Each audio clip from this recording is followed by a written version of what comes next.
Welcome back to RecalibrAgency.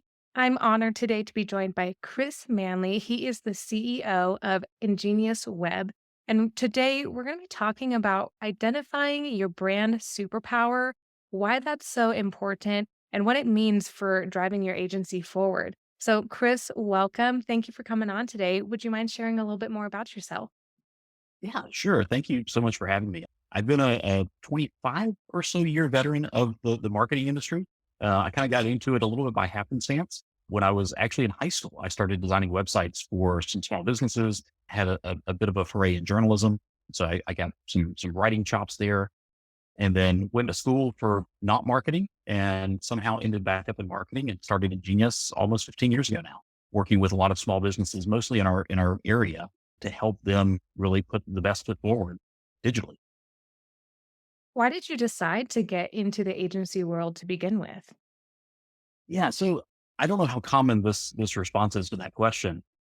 I got into this less for starting a marketing company and more with this desire to start a company that really cared about its people, put its people first, and was focused on really building up the clients that it's serving and doing well by them. And as a result, making the community a better place overall. And so it just happened to be that marketing was the skill set area that was most prevalent for me. And so this is what I've ended up in. But it's really been with that underlying driver of let's build something that's really taking care of its people, that really sets a great example for doing that for other companies and is a great place to work for its people. Absolutely. And I wonder, is that part of how some confusion in your brand might have started because you were focused on your people doing good by all of your clients and maybe got lost in trying to do good by people along the way? Yeah, that's definitely been a contributing factor is just that goal of a business isn't necessarily a product or service that you sell. You have to have that product or service that you're selling to generate the revenue to have a great place to work, to be able to have people working in that business. Those goals have conflicted at times. And, I think it's important that we acknowledge that, but at the same time, we have to stay focused on what's most important. I think one of the other things that really challenged us, really in the beginning stages of our company is we started our company in January of 2008. And, some people may be too young to remember what was happening back then. I remember it quite well. So somewhere later in 2008, the economy just started going off a cliff. And we're, sitting here running this fledgling business. And it's like, okay, what do we do now? And so really, I think we had this great focus, in January of '08, starting everything. And really for the next few years, we pretty much just had to do whatever we could, whatever work we could get just to make ends meet and really keep things afloat. We had to deviate from, hey, this is really what we want to do. This is the thing that we really want to produce for clients and say, okay, we have to put that aside for a minute because right now, a lot of businesses are cutting a lot of spending. A lot of businesses that used to be around aren't around anymore. What do we do here? How do we make sure that we continue this streak and continue things going? And so that's also what pushed us into a lot of, hey, we can do that. Is that really what we want to be known for doing or do best? Yeah, it brings money in the door. It pays for payroll, which is, you got to do that. So yeah, that was definitely a big challenge in the beginning. So, when did you realize that you needed to refine your brand position and really differentiate one core service offering to a target audience? When did you have that realization? Yeah, I think really 7 or 8 years ago, we kind of came across that and realized, okay, we've really got to narrow down what we're doing. We're trying to be all things to all people. We've got people that we know that I know in the community that are business owners that have come to us and said, hey, we really need X. And it's like, well, these would be great people to work with. We want to help them be successful. So sure, yeah, let's do that. I think we did an okay job with it, but it led us to just scattering too much, of having too many irons in the fire, of not getting super, super good at just a small handful of things. And so, I won't say that we've perfected it. I won't say that we've perfected our positioning at this point. I think that's a journey that we're on, and we're trying to get there. I think it's one of those things where I don't know that we'll ever actually get to an end. We may just continue refining and trying to perfect that positioning for a long time into the future. But yeah, I mean, at a certain point, we realize we have to start focusing. We have to start looking at, okay, what talent do we need on the team? And it can't just be people trying to, figure out how to do it one step at a time. We need to start bringing on some talent and surrounding ourselves with people who are becoming more experts at specific things but that limits what we can do. Was it hard to grapple with feeling quote unquote limited in what you could do when you're trying to serve as many people as you can? You have that heart to help them grow their businesses. Did you have to grapple with feeling limited? Not just then, but even now. As an entrepreneur, as someone who is passionate about not just building this company, but I've got a lot of friends who own small businesses. I know I've gotten to know a lot of people who both work in small business but also lead small businesses. And I want them to succeed. I want to see them be able to grow and accomplish their goals. It's excruciating at times to say, that's just not something we can help with. It's one of those things where it's just like, I found that it's usually better to let them have that conversation with someone else, because I tend to not be as good about drawing the hard line. And I've got some people, on our team who are much better at that. But yeah, it's, oh gosh, it's terrible. We want to be able to help as many people as possible, but they've got to have a need of something that we have. And we've really had to adopt a mindset that we're not evil. We're not bad for not being able to do everything for someone. We can do what we do best, and that's really what we should focus on. If there are other things that we get common requests for and they really don't fit within our service matrix, let's develop some really good friends who also do that, who have an equal passion for really serving these businesses that we're working with. And let's introduce them to them. Let's help make sure they get the right thing without being the sole provider of everything. I'm a huge proponent of agency partnerships and referring work and collaborating on clients because I see it as a situation where everyone wins. The client wins, agency 1 wins, agency 2 wins, all of the employees therein win. It's just such a good situation because you're not competing on price. You're not in bidding wars. You're making sure that you're refining your superpower, the other agency is refining their superpower, and the client is going to win out of all of that. And your employees can be really become subject matter experts. I think that's such a good way to go about it. And when you were going through this transition period with your business and your positioning, what did it look like in your sales pipeline? Did you notice any transformation in how full it was, how easy it was to close deals? What did you notice? Yeah. So our process for, and just kind of the terminology that we use, which may or may not be shared by others, in terms of the sales pipeline for us, is we have prospects, we have leads, and then we have qualified. Prospects are people that haven't yet identified that they want a service that we have. Leads are people that come to us and they kind of raise their hand and said, hey, I need one of these things that you provide. And so we can start having that conversation, but we quickly work to qualify that lead to see, is what we have really what they need? Are they prioritizing what we offer? Do they have the budget behind to support the kind of work that they need done? And really try to quickly get them, either qualified or disqualified. I think refining what we do has made that process a lot easier. I think the other thing that we've really seen statistically is the ratio of qualified leads to new client is at an all-time high. Once we qualify them, we're doing a much better job of that prospect or that lead getting all the way through to becoming a new client, because we've honed in so much on, hey, this is what we do. If this isn't what you need, you're not going to be a qualified lead. We don't need to go into some discovery process with you. We just, let's help you find the thing that you need and let's move on. But if you are qualified, we're going to really hone in on that and spend some time with it. And a lot of those clients are crossing the finish line. I mean, I think it's right now it's about one out of every two that we get from a qualified lead standpoint is becoming a client. And so it's helped our sales team and our accounts team focus what they're doing significantly. 50% close rate is something that every agency wants. I think that's an amazing thing. And I want to dig into some points of potential resistance because these kinds of changes affect your entire team.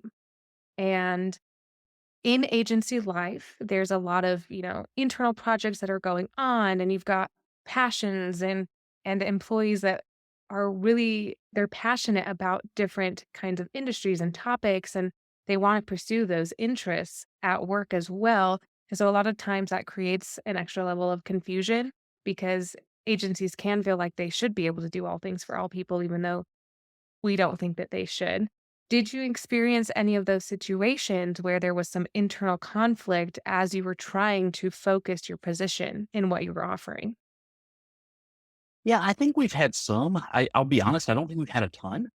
we've really aligned a lot of our positioning around, a very specific set of products and services for clients. And in doing so, we've really found people who are passionate about a specific service that we offer that have a bit of expertise in that. And so if they can do more of that and stop being asked to do things that are unrelated to that, they actually are pretty pumped about it. That's something that I've seen over time as we've honed in even more is, you talk to them about what is your passion? Well, my passion is designing websites and really understanding UX really, really well.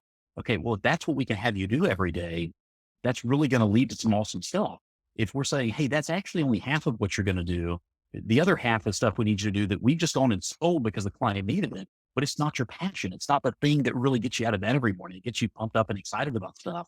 That's a hard sell to an employee. They want to be really, really good at something. Let's give them the opportunity to do that and really thrive at that. And certainly if you've got a bigger team, we have a fairly small team. There are only 12 of us.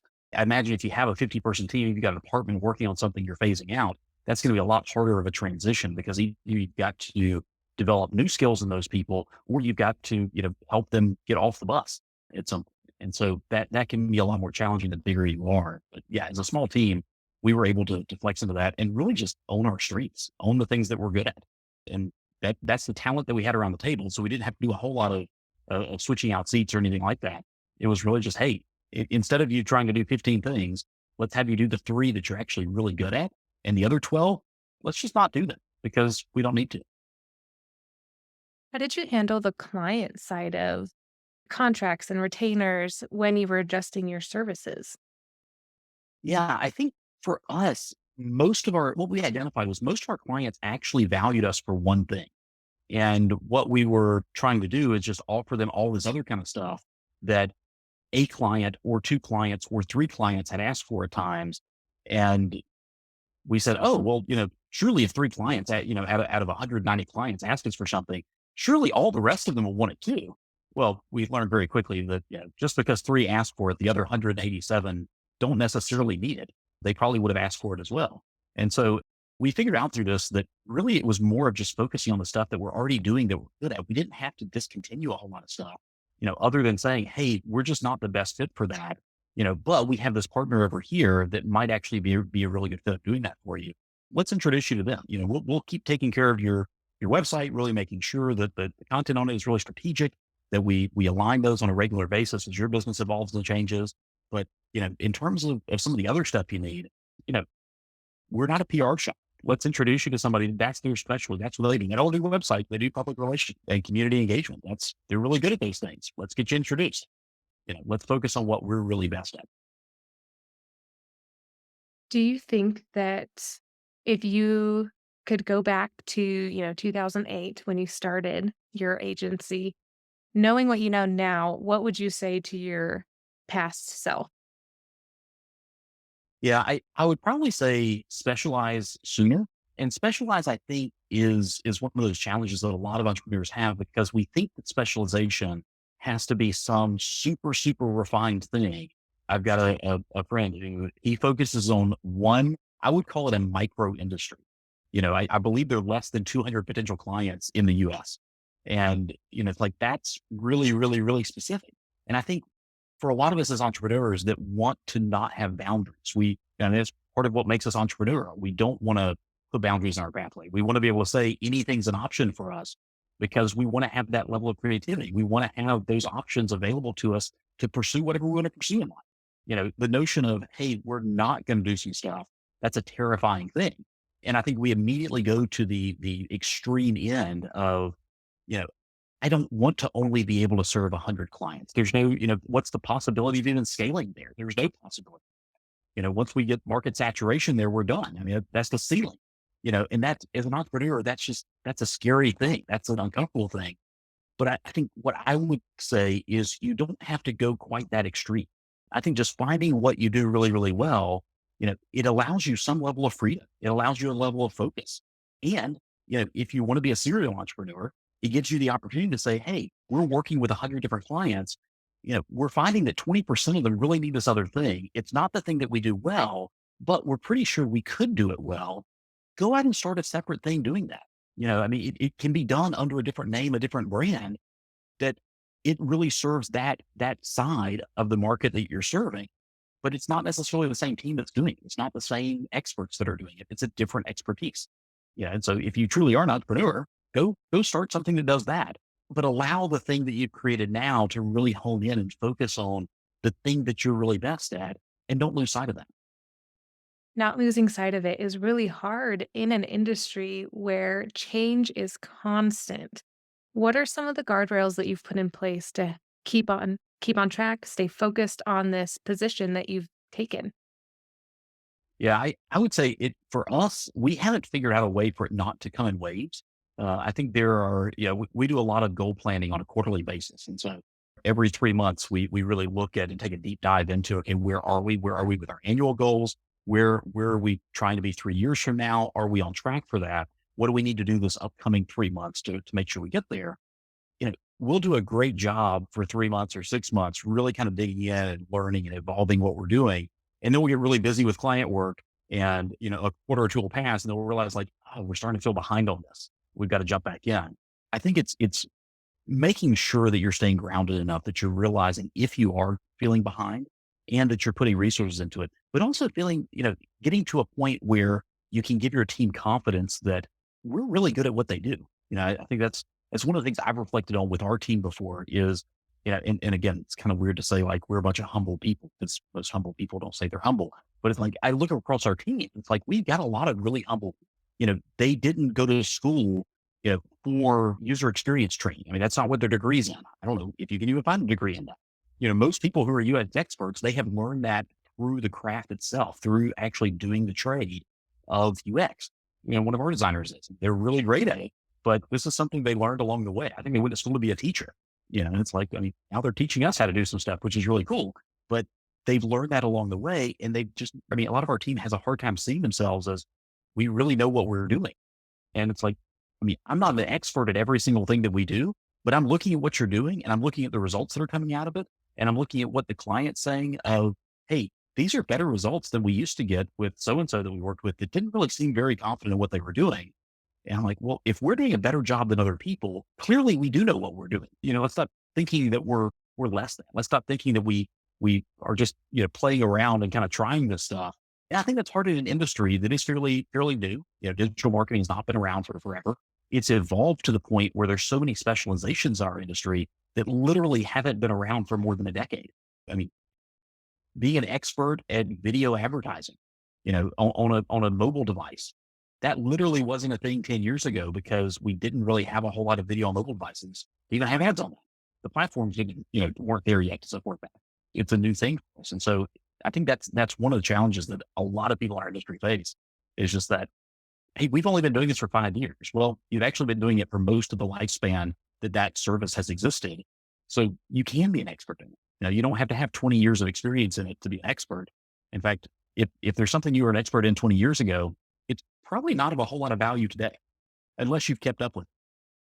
That's such an important way to frame the context that we're operating in as agencies because everything is changing so fast. And so even for new tactics and strategies that emerge, if you've been doing it for a year or 2 years, you're like the cream of the crop. You know so much more about it than anyone else. Having that realization, have you adjusted your business strategies, your pricing strategies, your marketing strategies in any way as you've refined your brand position? Absolutely. I mean, we couldn't find really good data a few years ago of just what is competitive pricing in our industry. We felt like, okay, I feel like we're charging a good amount. I mean, it's, I mean, once you get over $100 an hour, it's like, man, valuing my time at $100 an hour, that's like a lawyer. I mean, like we're doing pretty good here. And so we basically initiated an hourly rate survey and sent it out to a bunch of different agencies to kind of share with us what they were seeing. And what we found is that we're way below market. But a lot of our partners, what we found, were actually below market. We were shocked that some of our peers were bringing in what they were per hour. And I think that's when we really made the decision of, hey, we're undervaluing ourselves, from just the value of the work we do because we haven't convinced ourselves that we actually are good at what we do, that we are experts in our field. And in doing so, it gave us the confidence to say, yeah, we're going to charge a market rate. And if clients complain, well, they can either go work for someone who's not an expert in this or they can go work for someone who is undervaluing their skill set, but we don't need to be those people. That's not us. Let's actually ask for, and to an extent demand what is a competitive rate for what we do. And I think that's helped build up our confidence with our team. I mean, we still have some people that are shocked sometimes, if they are looking at the proposal we sent out. And, I mean, we do a lot of value-based pricing, but we still do some internal estimates and stuff, just to make sure that we're not, we're making enough money that we have to be profitable. And they look at it and they're like, wait, you're charging that much per hour for my time? I'm like, yeah, yeah, we are. They're like, "Oh, and they're paying that?" It's like, "Well, there's a signature at the bottom of the contract." So, yeah. And I think that's super, super helpful. But I do think we were in that rut for a little while of not charging enough because we just didn't value ourselves enough. We were shocked at the notion that, oh my gosh, somebody pay $150 an hour for web design. It's like, oh my gosh. It's like, and now I mean, I would say that's undervalued in the market that we're in, today. Yes, absolutely. I want to go back also to something that you mentioned where you use value-based pricing. Can you tell us a little bit more about what that looks like for your agency?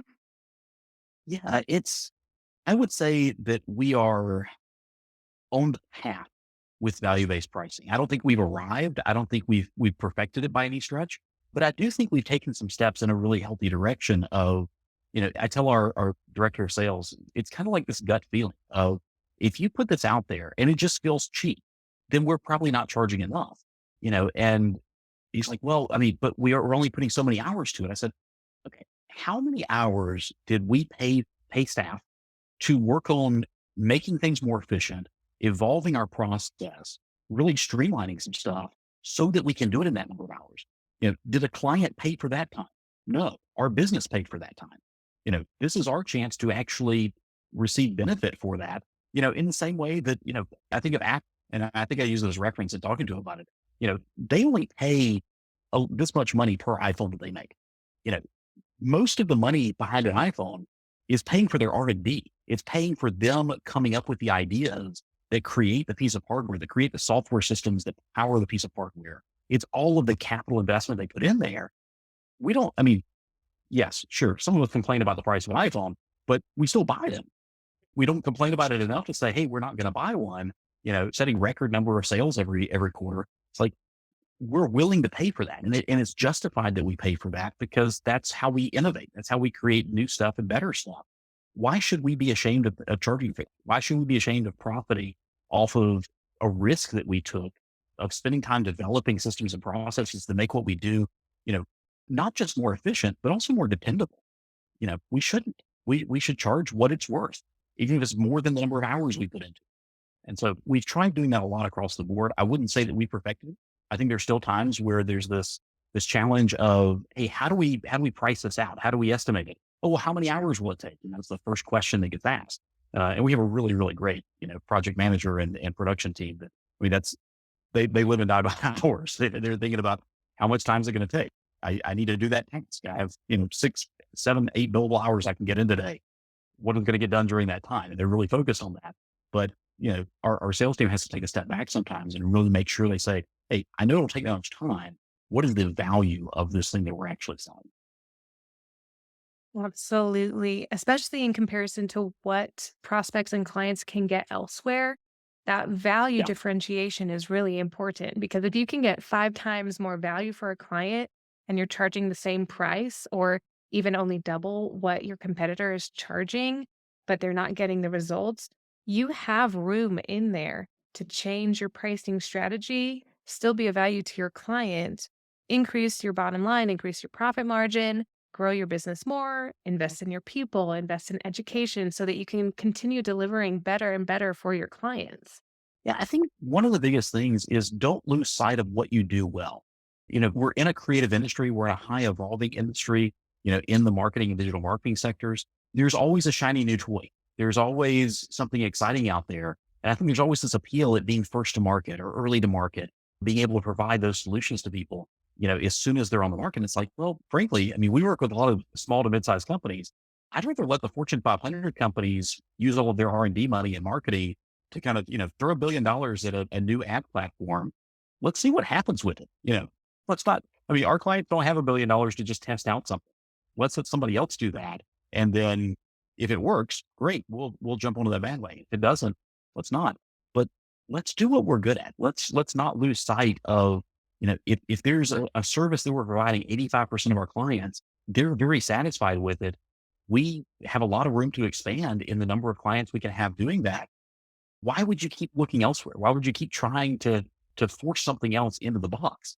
It's like, let's do the thing that we're really good at. Let's own that. Let's look at it and say, hey, we are really good at that. Let's shout that from the rooftops and do as much of that as we can. And if there are other things that come along the way, great. Let's look at adding them. Let's look at adding a new service line somewhere, when it makes sense, but not at a sacrifice of the thing that we do the best.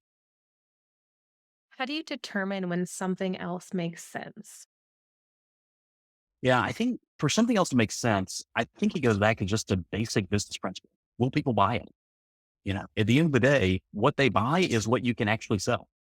If nobody's buying it, you can't actually sell it. You can innovate with it. You can say we put together a process to deliver a new service. You can think about it a lot. You can even talk and speak about it in front of groups. But until people buy it, it's not really a product or service that you offer. It's not hitting the market. It's not getting there. It's not successful. And so really, really keep in touch with what is your market willing to buy? What are they wanting to buy? What are their pain? What do they need help with? What are they not finding elsewhere from other competent providers? Those are the opportunities to get into it. But then still, you got to make sure that they're willing to buy it. Ask questions. Don't just develop a whole thing in a vacuum. You know, Figure out what is the minimum viable product. What's the level of pain? I've sat with a lot of peers who are business owners that complain about something, but it's just because they feel like they need an opportunity to vent about something for a minute. It doesn't hurt enough to do anything about it. It's just, in fact, I mean, there's some of us who just need some time to complain every now and then. It's like, well, if we switched payroll providers to something that was far easier, what would we have to complain about anymore? It's like, we got to keep that one thing that, if we need to complain about something, if we need to say like, hey, that's just, I just don't like how that works. Why do we want to get rid of it? And I'm not saying our payroll provider is actually fantastic, but I mean, I think there are things like that in business where it's like, hey, it really doesn't hurt enough. We're complaining about it because it's the only thing that really hurts to any degree, but it doesn't hurt bad enough to do something about it. It's Yeah. finding those things that people are willing to do something about it and there are not enough options for them. That's really when you hit the sweet spot of, hey, this is really a service that we can do really well at. And there's a market for it. There are people willing to put money on the table and pay you to do it so that you can grow that into something that's sustainable and actually ready to grow. Absolutely. We've covered a lot of ground today, Chris. I really appreciate you sharing some of the experiences that you've had in positioning your agency and dealing with the internal and external changes involved in finding your superpower and really shouting it from the rooftops. I really appreciate you sharing because it's such a big pain point for so many agencies, especially small agencies. Oh yeah. And I would say, I mean, we're not perfect at it. I feel like we almost have like an internal branding that we're doing a really good job with, but externally we haven't really nailed it on the head in terms of how do we communicate that well. But I mean, it doesn't mean it's any less important. We're on this journey. We'll continue to be on the journey. We'll continue to try to do it better and better. And that's what we do. Yeah.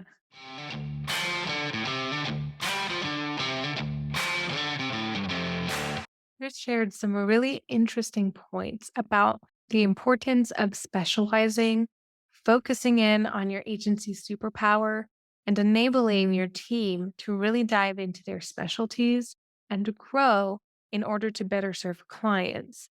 I love and really appreciate his perspective that it's an iterative process.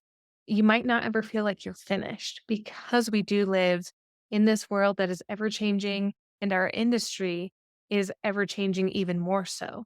And so don't focus on feeling boxed in, focus on differentiating yourself and moving forward and progressing as the times change, as your superpower evolves, as the things that your clients need change as well.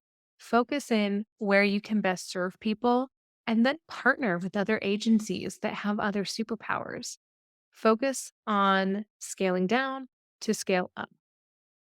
That's it for today's episode of RecalibrAgency. I'm your host, Danielle Photo, and cheers till next time.